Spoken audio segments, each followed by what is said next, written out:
Hello, this is the Baltic Sea team with our take on the new business model projections for the European suppliers in a competitive shipping industry. So what is the current situation in the market?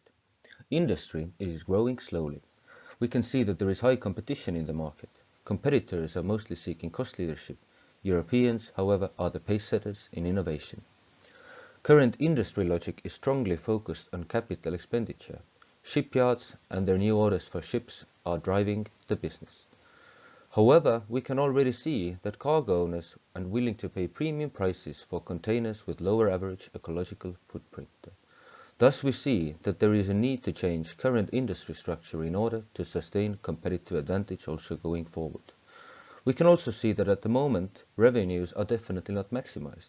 Ships are not usually able to run the maximum load, and we can also see that cost base could be much more efficient. We can see that not only in shipping, but across the whole world, there are several trends which are becoming more and more important, gaining traction. Taking care of the environment is increasingly important, as well as digitalization to bring forward new business models across the sectors. Within current industry structure, each and every player is trying to maximize their own interests. System suppliers sell components, shipyards sell ships, ship owners lease ships, ship operators sell transportation to cargo owners. Shipyards and ship owners are interested that the price of a ship is as low as possible, whereas ship operators and cargo owners are interested in decreasing or minimizing their operational expenditure. We believe that a clearly stated vision and mission statement would help guide the actions of European system suppliers going forward and would also benefit the whole sector for them to understand the value in working together. The vision should be that components have to be reliable and systems have to be innovative and environment friendly. And the missions, maintaining investment in innovation for environmental reasons, but also for lower requirements for maintenance. Focus on environmentally friendly ships and technologies. Focus on optimal cargo holding and handling systems, since the effective load is still 15% under the nominal load. Work with stakeholders for them to also see the value. Involve ships owners, since we are creating value for them. And lobby and influence regulation in Europe about environment, so that shipbuilders must also deal with ecological systems produced by European systems suppliers. While the European producers definitely have their own weaknesses and there are definitely threats for the businesses, there are also many strengths which are clearly visible. They have a good level of innovation, good quality products, they're operating in a niche market, and we can see that there are spillovers between defense and commercial segments of the work. We also see that opportunities are there for taking. Shipbuilding industry is getting greener. There is continuous innovation not only in shipbuilding but also across the world. Transport policies are likely to change with cost efficiency as the key word. And we also see that requirements regarding the environment are only going to improve. We believe that differentiation leadership is a correct strategy going forward. We should further leverage and further develop strengths such as innovation, good quality, and efficiency. We also believe that in the future, regulations are going to develop and there will be strong demand on environmentally friendly, innovative and efficient solutions. However, in order to stay competitive, Europeans should keep in mind to protect their intellectual property and maintain continuous innovation. Service-dominant logic should be the key driver of the industry going forward. Customers have to be engaged early for product development. Infrastructure needs to improve.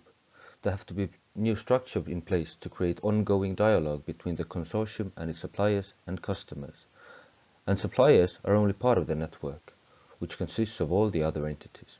Employees, stakeholders, suppliers, governments, harbors, transport companies are all essential parts of the industry and value co-creation. Collaboration is the key in making the new innovations possible and present. Following graph depicts the typical cost structure of a ship operator. As one can see, manning, meaning expenses related to employees, constitute a fairly high proportion of current ship operator cost base. Another very big cost article is of course fuel oil, meaning that fuel efficient engines should be one of the key value drivers in the industry also going forward. Shipping industry has a strong impact on marine environment. The most famous, of course, are the oil spills, and although they're fairly infrequent, of total global air emissions, shipping accounts for approximately 18 to 30% of the nitrogen oxide and 9% of the sulfur oxides in the atmosphere. Up to 4% of all climate change emissions are caused by shipping, primarily carbon dioxide. Whatever improvements can be made to reduce the harm is already beneficial. Our key takeaways for European system suppliers and for the whole sector in general. Cost savings across the sector bring added value to all market players. Focus on areas where impact for the costs is most significant: fuel efficiency, clean fuel, automation of processes both in cargo handling and in load planning. Further regulatory requirements regarding CO2 emissions and sulfur oxides is likely, thus focus on green technologies. Governments can help with infrastructure, promote the use of harbors for cargo handling to maximize the load factors, and create incentives for cooperation and new business models. Finally, concentrate on future technologies: fully automated ships, ships capable of handling all kinds of cargo. To conclude, value co-creation and better communication between parties will make different pricing models possible. The whole value chain from shipbuilders to cargo owners could be under incentive-based pricing if the ships could run in full capacity. Cargo owners could build ships as a service perhaps in the future, so that equation is more simple. Value co-creation will also lead to environment-friendly ships that use different power sources, wind, wave, solar, as fuel. Smart ships that can handle different types of cargo. Automated ships where manning costs are decreased drastically.